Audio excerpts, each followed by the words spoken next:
On page S CO എന്ന് പറയുന്നത് അതൊരു സ്ട്രാറ്റജിയാണ്. അത് നമ്മുടെ കോമ്പറ്റീറ്റീവ് അനാലിസിസിനെ ബേസ് ചെയ്തിട്ട് നമ്മൾ മാറ്റിക്കൊണ്ടേയിരിക്കണം. ഒരിക്കലും ഉണ്ടാക്കിയിട്ട് ലൈഫ് ലോങ് അത് വെച്ച് നിന്നാൽ ഒരിക്കലും ചെയ്യില്ല, നമുക്ക് റാങ്ക് കിട്ടില്ല. അങ്ങനെയാണെന്നുണ്ടെങ്കിൽ ഓൺ പേജ് എസ് ചെയ്യുന്ന സമയത്ത് ഫോളോ ചെയ്യേണ്ട സ്ട്രാറ്റജീസ് എന്തൊക്കെയായിരിക്കും? നമ്മൾ കഴിഞ്ഞ സീരീസ് പറഞ്ഞ പോലെ തന്നെ ഓൺ പേജ് എസ് ചെയ്യുന്നതിന് മുമ്പ് നമ്പർ 1 ആയിട്ട് കീവേഡ് റിസർച്ച് അനാലിസിസ് ചെയ്യണം. കീവേഡ് റിസർച്ച് അനാലിസിസ് ചെയ്ത് കഴിഞ്ഞാൽ പിന്നെ ഓൺ പേജ് എസ് സിഒയിലേക്ക് നമ്മുടെ ആ കീവേഡ് സെൻട്രിക് ആണ് നമ്മൾ ഒപ്റ്റിമൈസ് ചെയ്യുന്നെങ്കിലും സെർച്ച് എഞ്ചിന് വേണ്ടിയിട്ട് ഒപ്റ്റിമൈസ് ചെയ്യുന്നു ഓൺ പേജ് എസ് സിഒയിൽ. എൻഡ് യൂസേഴ്സിലേക്ക് വേണ്ടത് എന്താണോ അത് ആ പേജിലുണ്ട് എന്ന് ഉറപ്പുവരുത്തുന്ന രീതിയിൽ നമ്മൾ കീവേഡ് ഉപയോഗിച്ചുകൊണ്ട് എന്ത് ചെയ്യണം, ഒപ്റ്റിമൈസ് ചെയ്യണം.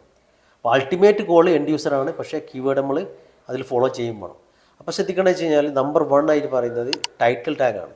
ഒരു വെബ്സൈറ്റിൻ്റെ ടൈറ്റിൽ ടാഗ് പ്രോപ്പറായിട്ട് ഒപ്റ്റിമൈസ് ചെയ്ത് കഴിഞ്ഞാൽ വളരെ ഇമ്പോർട്ടൻ്റ് ആയ എസ് സിഒൻ്റെ പാട്ട് അവിടെ കഴിഞ്ഞു. പിന്നെ മെറ്റാ ടാഗ്സ്, മെറ്റാ ഡിസ്ക്രിപ്ഷൻ, സെക്കൻഡുമായിട്ട് വരുന്ന മെറ്റാ ഡിസ്ക്രിപ്ഷന്, പിന്നെ ഇമേജ് ഉപയോഗിക്കുന്ന ആൾ ടാഗ് ഉപയോഗിക്കുക, അതുപോലെ തന്നെ ഇൻറ്റേർണൽ ലിങ്കിങ്, URL സ്ട്രക്ചർ, ഇത്രയും കാര്യങ്ങൾ ഓൺ പേജ് എസ് സിഒയിൽ ഒരിക്കലും ഒഴിച്ചുകൂടാൻ പറ്റാത്ത മസ്റ്റായി ചെയ്യേണ്ട കാര്യങ്ങളാണ്. ഇത്രയും കാര്യങ്ങൾ ചെയ്തിട്ടില്ല എങ്കിൽ വേറെ എന്തൊക്കെ ഓഫ് പേജ് ചെയ്താലും ബ്ലോഗിങ് ചെയ്താലും കോണ്ടന്റ് മാർക്കറ്റിംഗ് ചെയ്താലും നിങ്ങളെ സൈറ്റ് പ്രോപ്പറായി ഇടാൻ കഴിയില്ല.